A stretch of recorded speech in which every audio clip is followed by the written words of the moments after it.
Hi, it's Melissa from polkadotchair.com, and today I have a couple of projects to share with you that were originally shared on my Instagram account. A number of you have reached out and let me know that Instagram is taking a long time to load, or they're not loading at all, a lot of the projects that I have saved on stories. If you go to my Instagram profile, which is at polkadotchair, and you go to my story highlight, I have quite a few sew along and quilt along instructions saved there. And recently they have not been loading very well. Also, I know you guys like to start and stop and pause projects so that you can kind of work at your own pace and go back and rewind some things that may be confusing. So I am going to share those projects that were originally shared on Instagram here with you on YouTube.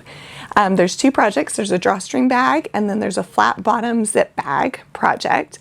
You might notice that the projects look a little different than what you're used to. Some of them will be square instead of the horizontal format that you're used to with YouTube, but all the information is there, and I hope that this format, I hope that it's better for you guys and that you can find what you need more easily. I won't be deleting the Instagram highlights, but I'm adding them here as well to help you out. Okay, so let's get sewing the bags. Before we start, just go over really quick the things that you should have before you start. For the bag with the flat bottom, you've got 2 outside pieces and 2 lining pieces, and they've already got the interfacing on them. The fusible fleece is on the back of the lining, and the shape flex, or just the lightweight interfacing, is on the back of the outside. And then you've got a zipper that's polyester, and it is longer than your bag is wide. We'll go through that later, so don't worry about that yet. And then same thing for the bag that just lays flat. You've got 2 pieces for your outside, 2 pieces for your lining, and everything's interfaced, and you've got a zipper that is longer than the bag. And we're going to start with this bag first because this is the simpler of the two. Okay, so first thing, this zipper is quite a bit longer than the piece I'm working with. Normally I would try and find a zipper that's closer to the width of my fabric, but we obviously don't have the option to run to the store and get one right now. So I'm going to go ahead and work with what I've got. Just make sure that the zipper is polyester. If this is a metal zipper, it's not going to work.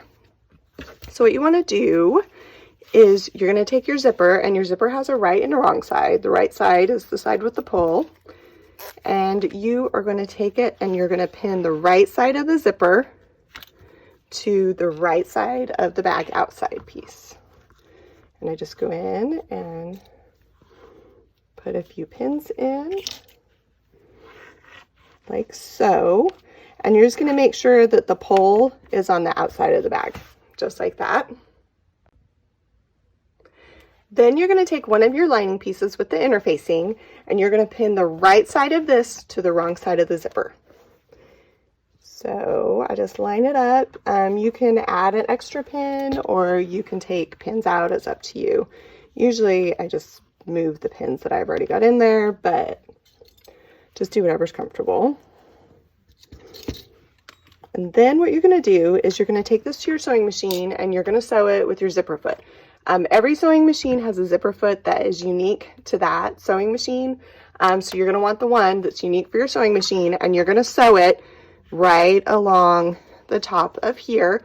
When you put it on your sewing machine, put this part down towards the feed dogs and this part up, because the feed dogs will help to feed the lighter fabric through. Okay, so now I've sewn that just around that top edge, and then what I'm going to do is I'm going to open it up. I'm just going to kind of press this part out of the way, and then I'm going to do the exact same thing with the other side of the zipper.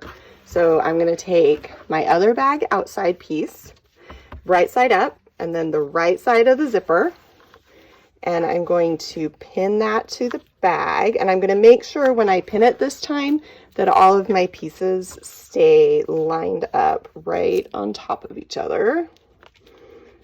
And just kind of, with your fingers, just kind of keep that out of the way. If it's really stressing you out that it's going to come and like flop up, then just put a pin through all of it, and then it's not going anywhere.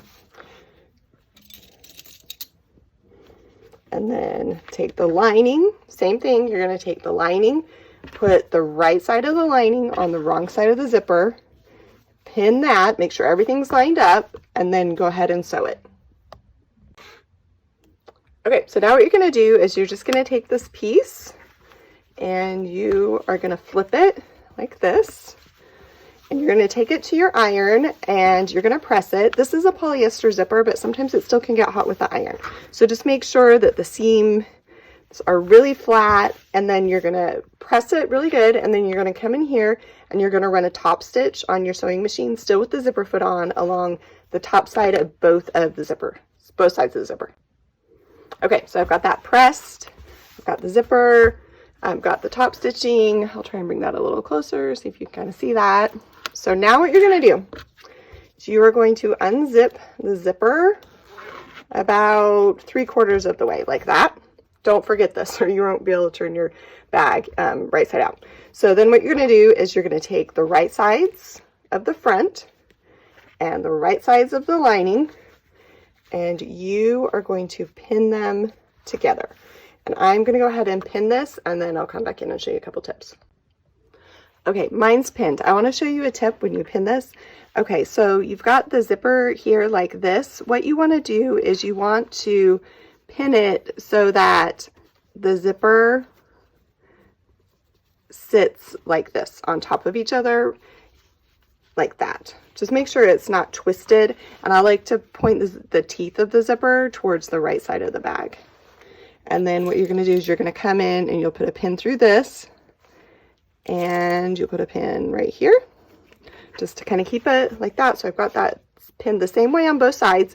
Now what you're going to do is you're going to go ahead and you're going to sew it, and you're going to start on the lining. You're going to start sewing here. You're going to go all the way around the front, come back to the lining, and stop. Leave yourself an opening about this wide. I just usually use like a 1/2 inch seam allowance. Honestly, the seam allowance doesn't matter too much at this point, so just do what you like.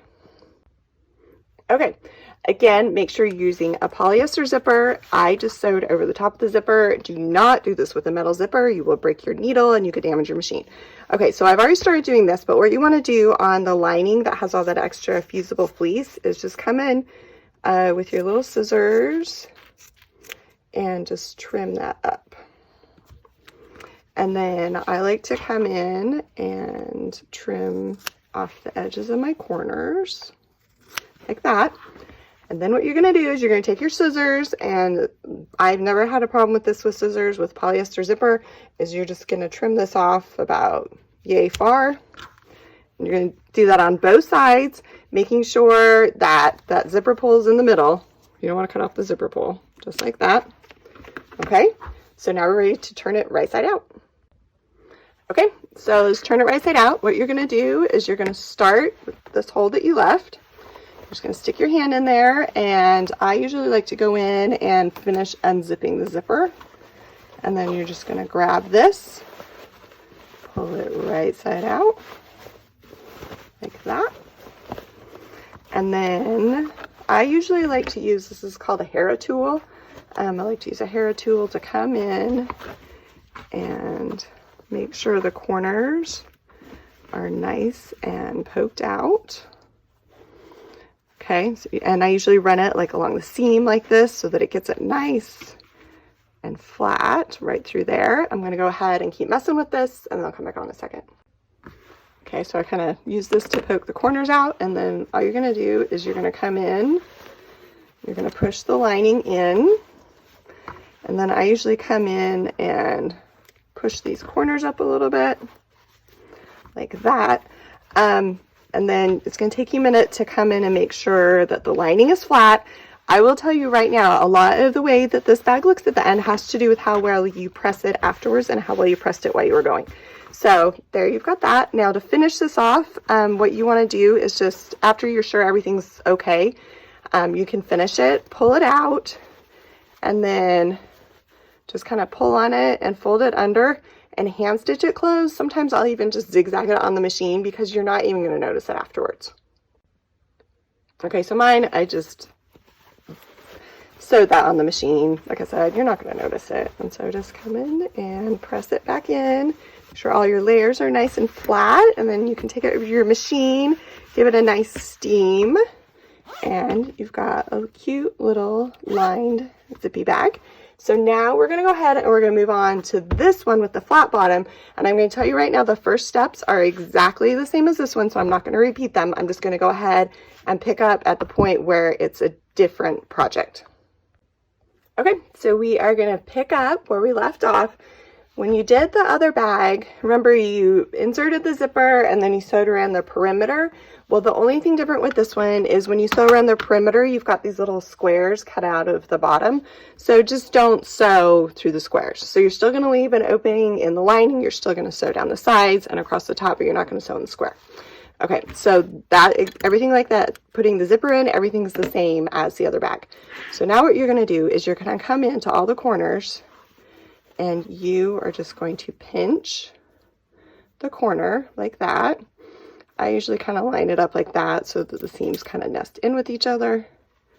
You're going to pin it, and then you're going to do that for all 4 corners, and you're going to stitch them with a 1/2 inch seam allowance on all 4. Okay, so you've got all 4 corners sewn, and then same as the other bag, you're going to come in here and you're going to trim off the extra on the lining. I usually come in and do like a little clip right here and right here. It just kind of makes the zipper lay a little flatter. And then same thing as before, you're going to reach in, and I usually, like I said, I'd like to try and finish unzipping that zipper if I can, and then turn it right side out. Oh, I forgot to clip the zipper. Okay, I'll clip the zipper there and there, and then I'll keep turning it right side out, and I'll show you when it's right side out. Okay, I have got it right side out. I went ahead and I already sewed up the hole in the lining and pop this up with my finger. Same thing on this side, and use my fingers and just really make sure that lining is nice and flat on the inside, and then zip it up, and you've got a cute little bag that will stand up by itself. It needs a good steam. You take it over the iron, give it a good steam, but there you can see both the bags. They're pretty close and to the right size, same size as each other, off by a little bit, but there you go. Have fun. Let me know if you have any questions.